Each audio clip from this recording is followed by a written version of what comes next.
खड़े रहना 5 मिनट। अस्सलाम वालेकुम, महमूद भाई हाजिर खिदमत हैं। और आसिफ भाई को तो आप जानते हैं, मुमताज़ स्पोर्ट्स जर्नलिस्ट, तज्जियाकार, सब कुछ। और आज हम यहाँ पे अब से कुछ देर कबल जो है वो 2 प्रेस कॉन्फ्रेंस हुई हैं। एक तो कराची किंग्स से सलमान आगा और उसके बाद इस्लामाबाद यूनाइटेड से आपके राणा जी। आसिफ भाई, मेरा ख्याल है मीडिया पे बोलने से पहले कि बहुत ट्रेनिंग की जरूरत है खिलाड़ियों को, आप क्या कहते हैं? भाई मैं तो मीडिया की जानिब से ये कहना चाहूँगा कि हमको राणा जी माफ़ कर दो, गलती हमसे हो गई। वो क्या गाना है, राणा जी हमें माफ करो।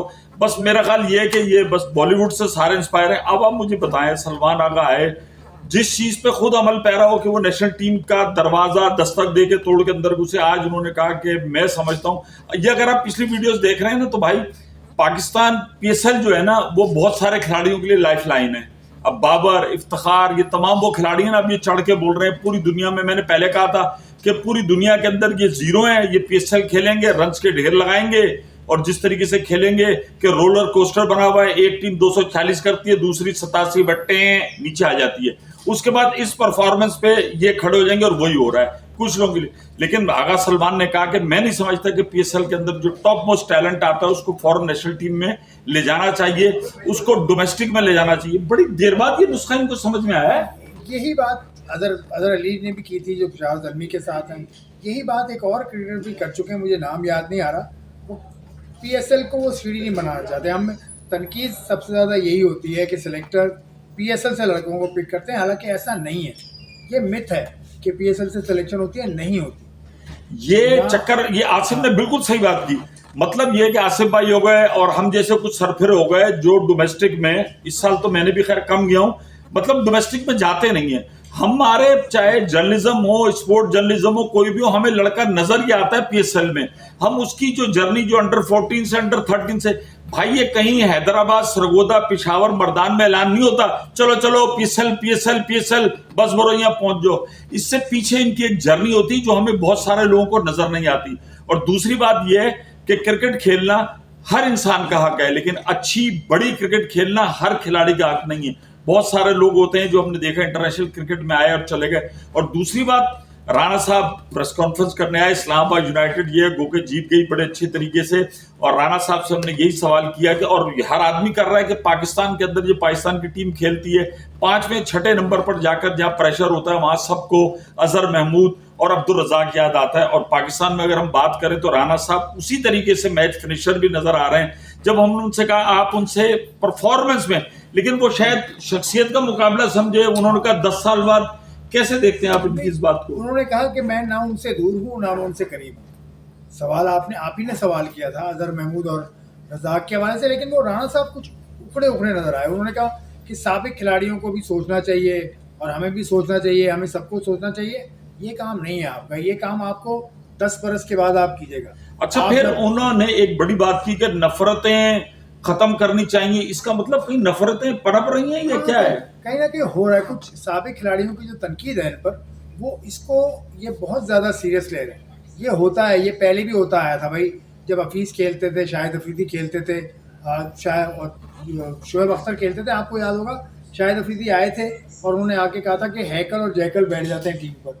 तो ये तनकीद तो मैं तो 22-23 साल तो मुझे हो गए, आप 92 से कर रहे हैं, 94 से, तो आपको भी 30 बरस हो गए। ये चलता है, ये हर दौर में होता है कि हर दौर में आपको साबिक क्रिकेटर्स की तनकीद सुननी पड़ती है। सुनिए तनकीद, अब सोशल मीडिया का दौर है तो तनकीद ज़रा ज़्यादा नज़र आती है आपको, लेकिन ये सारी चीज़ें part and parcel of this job या दिस प्रोफेशन है, तो इनका साथ लेके चलना होगा। अब आपको इनसे बच नहीं सकते आप। अच्छा, इन प्रेस कॉन्फ्रेंस को देख के मैं समझता हूँ बात फिर वही आ जाती है, हम कहेंगे यहाँ पर ये जो यंग लॉट है पिछले 8-10 साल में, इन्होंने एक जिसे कहना चाहिए ना कि सीनियर के साथ एक अड़ी लगा ली है। मतलब वसीम अकरम की, मैं किसी की बात नहीं कर रहा, वसीम अकरम से मेरी जाती कह रहा है यार, वसीम अकरम का लेवल है, वो कई दफा कह चुके हैं कि यार प्यासा कुएं के साथ नहीं जाएगा।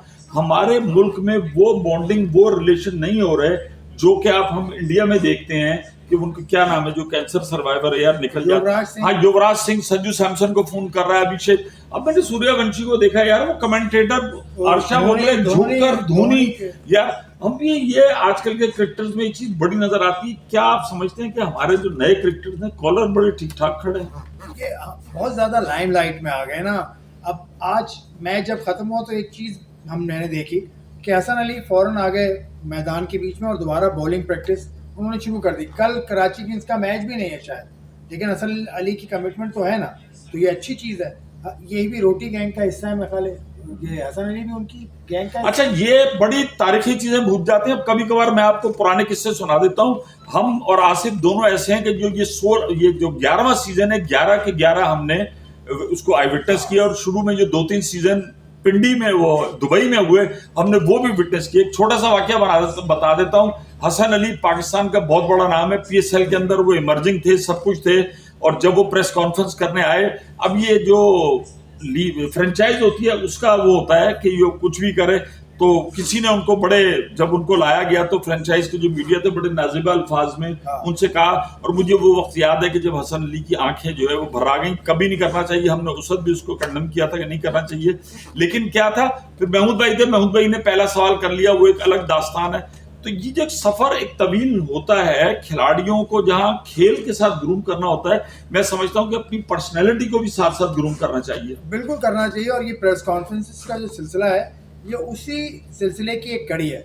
यहाँ आके आपने अपनी परफॉर्मेंस से बात करनी है, और जब आप रिटायर हो जाएं, जब आप कुछ और काम करें, तो फिर टीवी पर बैठिए, जिस तरह से आमिर बैठते हैं, आप अहमद शहजाद बैठते हैं, वो अपने दिल की करते हैं। आमिर तो खेल भी रहे हैं और बैठते भी हैं, तो ये बातें वक्त के हिसाब से अच्छी लगती हैं। मौका और महल बहुत ज़रूरी है ना, इसीलिए वो बात करें जो वक्त के हिसाब से मुनासिब हो। अभी ये बातें नहीं करनी कि वो क्या कह रहे हैं मेरे बारे में, ये क्या कह रहे हैं, वो तो लोगों का वो क्या है, कुछ तो लोग कहेंगे, लोगों का काम है कहना, छोड़ो बेकार की बातों में। बस इसके बाद मैं यही कहूंगा कि भाई, परफॉर्मेंस ही जीतती है, फिटेस्ट कैन सर्वाइव। जिसके हाथ में बॉल है, अगर उस बॉल से वो ग्राउंड में चमत्कार दिखाता है तो वो बड़ा बॉलर है। जिसके हाथ में बैट है, वो अगर बैट से अच्छी इनिंग खेलता है, मैच जितवाता है, इसके अलावा कोई शॉर्टकट नहीं है।